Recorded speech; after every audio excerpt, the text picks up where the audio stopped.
Hello, everyone, and welcome to another episode of Upgrades. I'm Jeremy Knoll. And I'm John Suarez. And today we are here to talk about the deck Riveteers Rampage from the Streets of New Capenna Commander Preconstructed decks.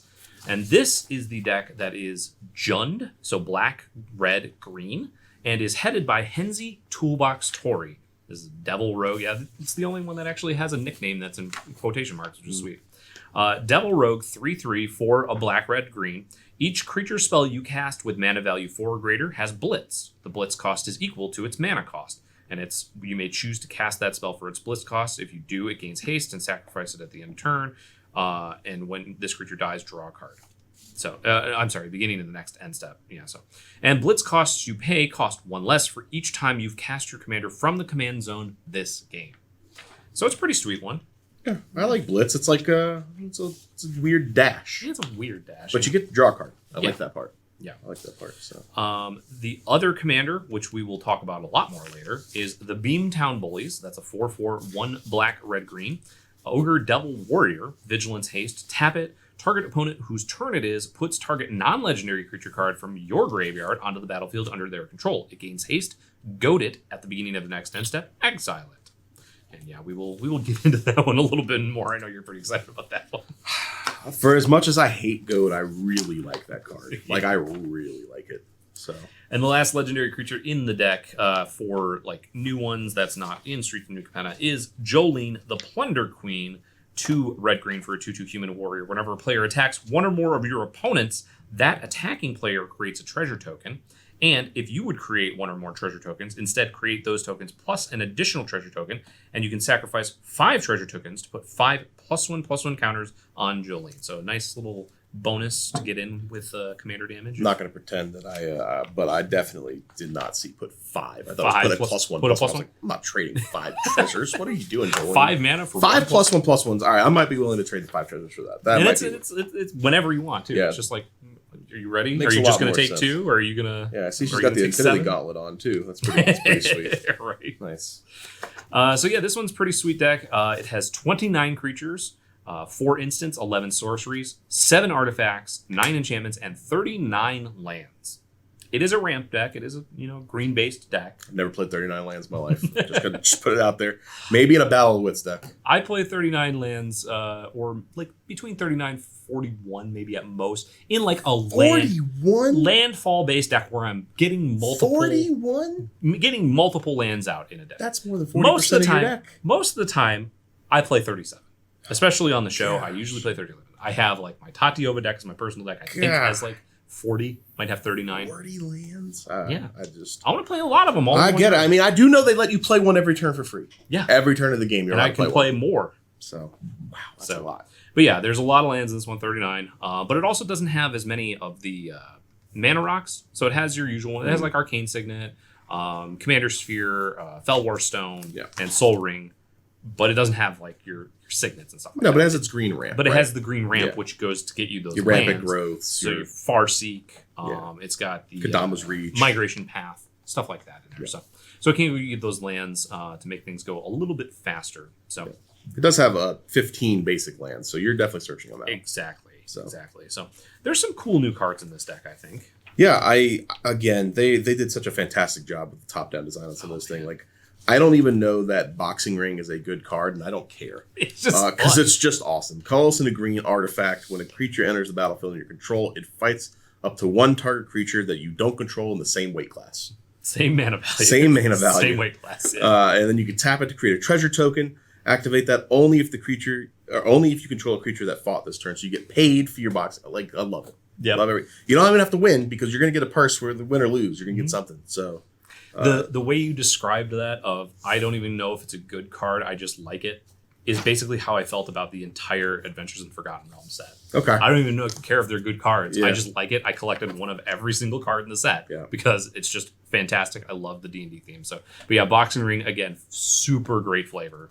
I think that was great. Just awesome. There's a couple other cool ones in here. I think Protection Racket is another one that kind of is in that same line where it's a 2 and a black for an enchantment. At the beginning of your upkeep, repeat the following process for each opponent in turn order. Reveal the top card of your library. That player may pay life equal to that card's mana value. If they do, exile it. Otherwise, put it in your hand. So you go around to all the different shops. Yep. Give me my money. Give me my money. or else. Where's my money? I got my hammer. You see my hammer? Yeah. I'm holding it here. Give me my money. Yeah, there's just excellent cards in this. Yeah. This set. The art in this set is awesome too. Reign of Riches. Mm-hmm. The art with this dragon just looking up. I love this 5 mana enchantment. Just makes 2 treasures when it comes into play, and then the first spell you cast each turn with mana from a treasure that was spent gives you Cascade. Yeah. That is awesome. It's so good. It's just Goldspan Dragon hanging out on top of it. It's really Right? what it is. Like it's so sweet.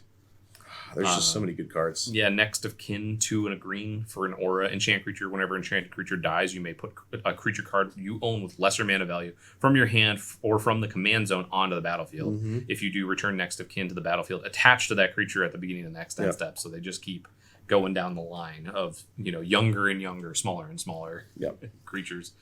That one's great. The flavor is just fantastic. It is. The flavor is absolutely just pouring out of this set. And honestly, I'm not even into this genre, I guess. Yeah. But like I just love top-down design. Hard-boiled detective, I'm not a Dick Tracy person. I did like The Shadow. That was a good one from way back. But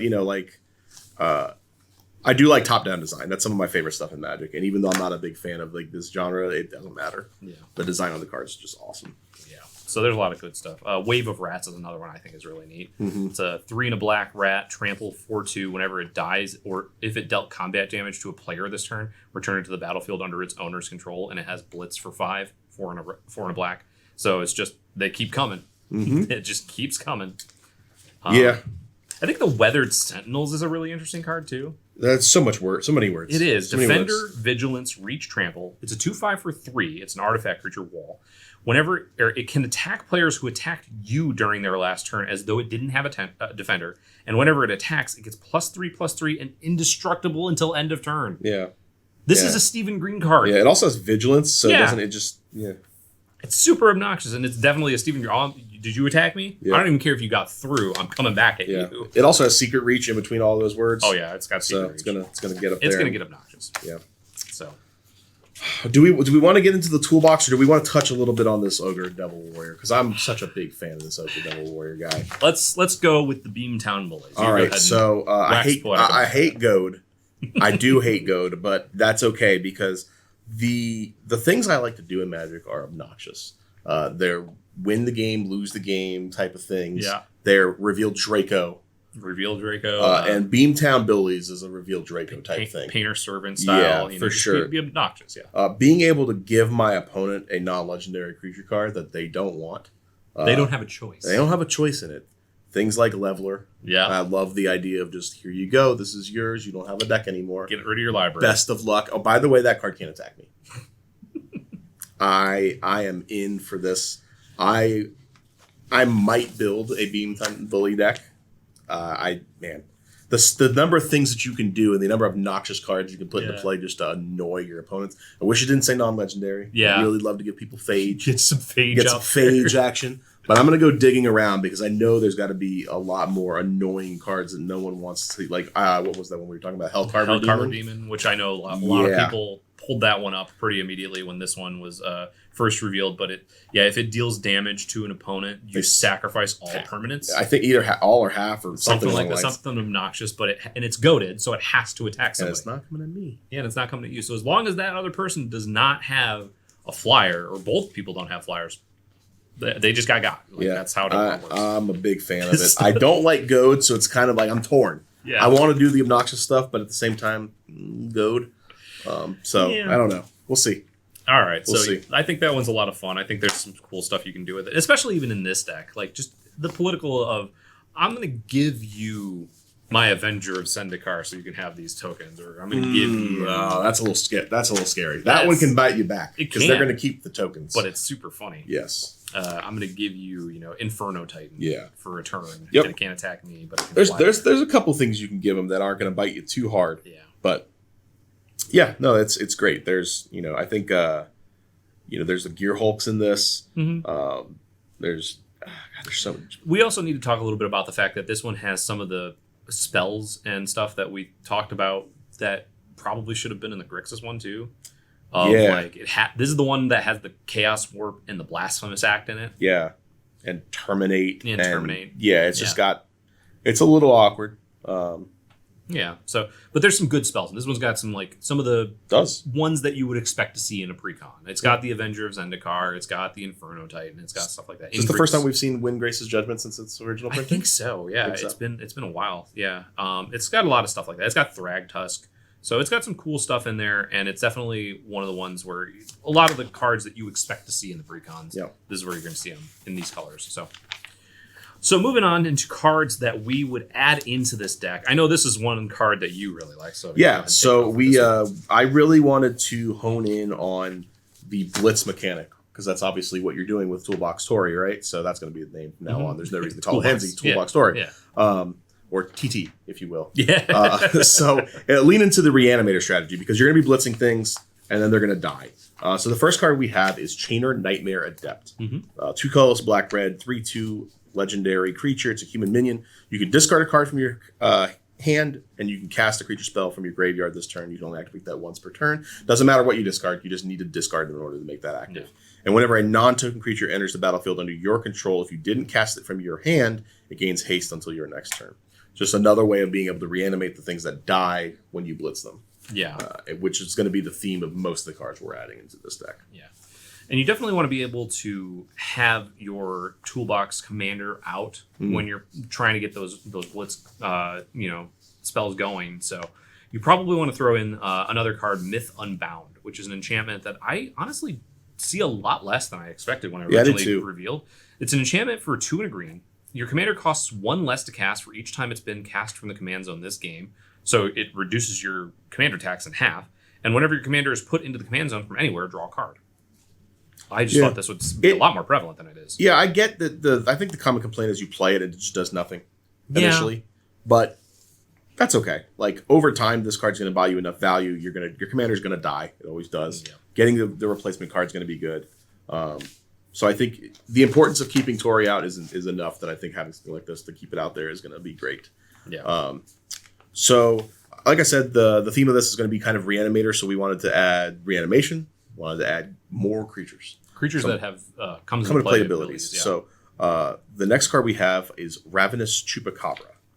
2 colors, black, 2/2. When it enters battlefield, destroy a creature an opponent controls. It's important to play Chupacabra, or Chupa Thingy, if you will, because it costs 4. And Tori only only gives the Blitz ability to cards that have mana value 4 or greater. So you can't play any of the other, you can't play things like Shriek Maw, but that just costs more than this. Yeah. So being able to continuously recur a Chupacabra is going to be good. Being able to blitz it in is going to be great because you get to draw a card off of it. Yeah. Just a really efficient way of killing things. If you ever want to see a fantastic rant, go look up Patrick Sullivan's rant on Ravenous Chupacabra at some point. He is not a fan. It is great. So another one that you probably want to recur and blitz in is Junji the Midnight Sky. This is from Kamigawa Neon Dynasty that recently came out. So it is a 5/5 Dragon Spirit for 3 black. It has Flying and Menace, and whenever it dies, choose one. Each opponent discards 2 cards and loses 2 life. Or put target non-dragon creature card from a graveyard onto the battlefield under your control. You lose 2 life. So you blitz this in. It's going to die. You're going to get that other reanimation ability on it. It's going to die. You're going to draw a card. And it's going to put a non-dragon into play. And if you want to make it dragon-themed, you can play Bladewind the Risen instead. And then get your dragons back. That's a good one. All right, so the next creature we have, I know that the green version of this essentially is called Pain Bacon, but I really think that Elrog, the Raise Boar, is definitely the Pain Bacon. 5 color, 5 mana, 3 colors, 2 red, Boar God, legendary Boar God. That is as metal as it gets. It is a 6/6 trampler, and when it attacks, you may put a creature card from your hand onto the battlefield tapped and attacking, and then you return that creature to your hand so that you can blitz it next turn instead. You return it to your hand at the end of the next end step, and then when Ilrog dies or is put into exile from the battlefield, you may put it into its owner's library, 3rd from the top. The Pain Bacon never goes away. Yeah. It always comes back. One of the gods that just keeps coming back, keeps recurring itself. I think this card is awesome in this deck. Yeah. Yeah.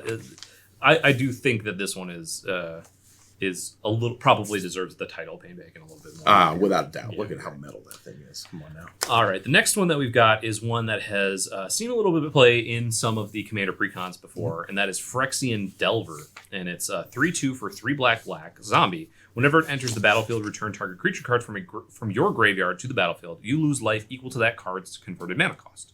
So it's very simple. It's just it's a 3/2 body that gets you another body, which is good if you're doing the recard thing. And then the flavor text, because the dead have no will to resist. Yeah, when I saw this in the commander deck, it didn't trigger my mind that this was the invasion card. I didn't realize that this was just a reprint from there. Yeah, very sweet card though. A little bit more recent printing in the commander deck. Yeah. So I do want to cover the last creature that we're going to suggest. Another kind of reanimation spell in a sense, and that is Marin of Clan Neltoth. Neltoth. I know. 3/4 human shaman. Whenever another creature you control dies, you get an experience counter. Every time something dies with Blitz, you're going to get an experience counter. At the beginning of your end step, you can choose target creature in your graveyard. If that card's converted mana cost is less than the number of experience counters, you get to return it to the battlefield. Otherwise, put it to your hand to Blitz again the next turn. Yeah. Card is going to be great because it doesn't matter how many experience counters you have. Just one gets back. Sometimes it's going to put into play. And like one of the nice things about Blitz is like, honestly, a lot of newer ways of cheating creatures into play has you end up like exiling them.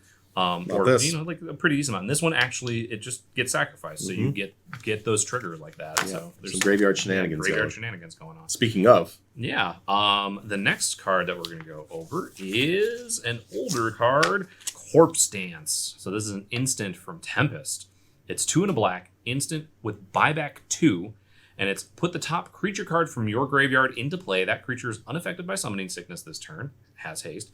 Remove the creature from the game at end of turn, which is actually just exile. So it's this is one of the ones where you do have to care about your graveyard. You have to be careful. Yeah. Graveyard order is important. Graveyard order is important, and that is so rarely a thing in Commander that people just like to continually shuffle. Like, oh yeah, I've got 4 creatures in there. Gotta keep those. Gotta keep those. This one's you got to keep separate. Yeah. So. At least keep the creatures. Yeah, keep the creatures in order. But yeah, it can get that. And then if you have anything that can make you sacrifice a creature, you don't have to. You don't actually have to do the exile at end of turn. The fun part is it's also an instant, so you can just use it defensively if you need to. Yep. If you need to bring back a couple of creatures to be able to block, you can play it with buyback and then play it again. The buyback is like buyback is nice. Real big thing in this. So. Yeah. All right. The next card we have, that's reanimation spell, basically. Cauldron Dance, another one of those fantastic invasion cards. Yeah. 4 colors, black, red, instant. You can cast Cauldron Dance only during combat. And then you return target creature from your graveyard to the battlefield. It gains haste, and you return it to your hand at the beginning of the next end step.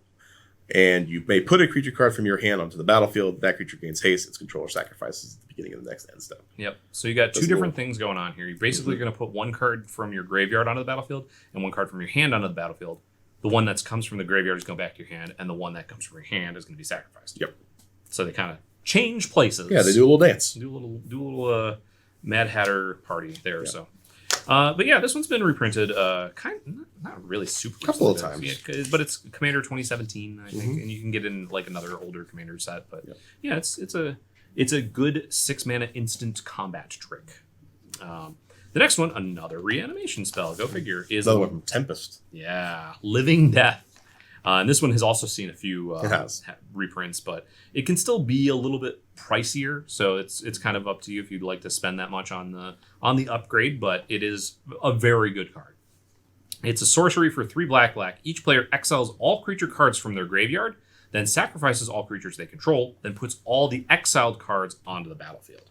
So you're swapping all the creatures from your graveyard with all the creatures that are in play. Yeah. And it's really good if you're going to be sacrificing or discarding a bunch of creature cards and then just cast this and get them all back. Yep. More graveyard dancing. Yeah, more graveyard dancing. Just kind of bouncing around. And the last card we're going to add is somewhat of an engine card. It's going to continue to allow you to draw cards with the creatures that you know are going to die. And that is Greater Good. 2 colors, green, enchantment, sacrifice a creature, draw cards equal to the sacrifice creature's power, and then discard 3 cards. Yeah. So with blitzing something, you're going to sacrifice it. You're going to draw a card from the blitz. You're going to draw 3 cards here, or draw X cards here, where X is the power, and then discard 3. Mm-hmm. And you're putting in pretty big things with your blitz, right? Yeah. And the nice thing about Blitz is when this creature dies, draw a card. It's not just at the end of steps, sacrifice it and draw a card or whatever. It's when it dies, draw a card, so you get that extra card no matter what when you sacrifice it to greater good. Plus whatever the power is, and then discard 3, which fuels more recursion. So yeah, really good. It's a nice little Jund reanimation deck, which is cool. There's some pretty big creatures in the deck itself already too. You have things like Atali, Avenger Zendikar, Artisan of Kozilek, which lets you reanimate something as Artisans well. in this deck. Giant Adaphage. I love Giant Adaphage. Inferno Titan. There's some good ones in here. Yeah.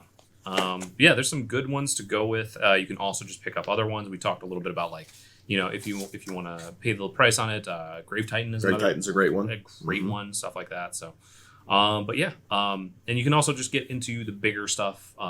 There was the recent Secret Lair with all the Phyrexianized versions of the Praetor, so you could get that Urbrask, you could get that Shieldred. So those are obnoxious as well. You could be real mean. Yep, you could be obnoxious. You can do it. You were talking about beaten down bullies, and you think that's less obnoxious than Shieldred? Yeah. Get rid of your library is less obnoxious than sacrifice. But I have to put a card like Leveler in my deck. Okay? That's fair. You have to play it. There's a sacrifice here where you're playing Sheldred. Or you're playing Vorinclex.